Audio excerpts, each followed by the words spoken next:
شما در قرعه کشی ما برنده شدیم. قرعه کشی برنده شدیم؟ بله.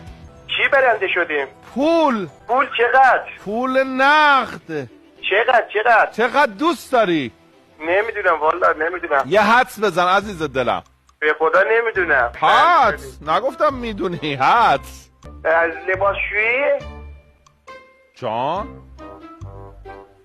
یه دونه یخچال اسنووا خریدیم دیگه.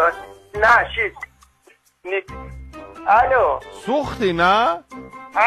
الو از صدات نمیاد قطع و وصل میشه. اصلا من قرار نبود حرف بزنم، شما دارین حرف میزنی. بله بفرمایید. قرار بود حدس بزنی چقدر پول نقد بردی. شوکه شدم نمیدونم چقدر. شوکه شدی؟ میدونم به جای شوکه شدم مثلا بگو 20 میلیون. 20 میلیون همونو که نمیگم. شما شغلتون چیه؟ رفتگرم، کارگر شهرداری. عزیز دلم 100 میلیون تومان مبارکت باشه. دستتون درد نکنه. خدا هرچی بهتون داده بهتون بده به خدا.